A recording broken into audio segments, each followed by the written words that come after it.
എടാ, ഈ അന്ധവിശ്വാസത്തിന്റെ പിറകെ പോയി സ്വന്തം കുഞ്ഞുങ്ങളെ തറയിലടിച്ച് കൊല്ലാൻ പോലും മടിയില്ലാത്ത മാതാപിതാക്കളാണ് ഇന്നത്തെ ഈ ലോകത്തുള്ളത്.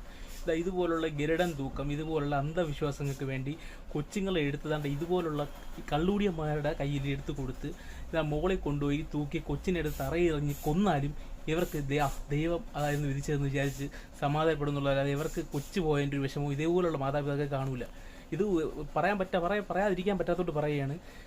കുഞ്ഞുങ്ങൾ, അത് 10 മാസം പ്രായം ഒരു കൊച്ചിനെ എടുത്തതായി ഇതുപോലുള്ളതിൻ്റെ കയ്യിൽ കൊടുത്തിട്ട് ആ വണ്ടി ഇട്ട് കുലുക്ക്. ഈ കൊച്ചിന് എന്തെങ്കിലും പറ്റുമോ അതൊന്നും ഇവർക്കൊന്നും അറിയണ്ട, ഇവർമാർക്ക് അറിയണ്ട. കൊച്ചിനെ കിട്ടിക്കഴിഞ്ഞാൽ കൊച്ചിനെ തറയടിച്ച് കൊല്ലാൻ നേർന്ന പോലെയാണ് കൊച്ചിനെ കിട്ടിക്കഴിഞ്ഞാൽ കൊച്ചിന് ഇതുപോലുള്ള ഈ അപകടകരമായിട്ടുള്ള നേർച്ചകൾ നേരുന്നത്. ഇതുപോലുള്ള മാതാപിതാക്കൾ ഉള്ളതാണ് ഈ നാടിൻ്റെ ശാപം. അല്ലാതെ ഈ അന്ധവിശ്വാസം മറ്റേ ക്രിസ്ത്യാനികൾ ഇങ്ങനെ കോവിലുകളിലൊന്നും പള്ളിയിൽ പോയാൽ മതി, ഡോക്ടറിനെ കാണണ്ടെന്ന് പറയുമ്പോൾ നമ്മൾ ഹിന്ദുക്കൾ കളിയാക്കും. പക്ഷേ ഇതൊക്കെ കാണുമ്പോഴത്തേക്കേ അവർ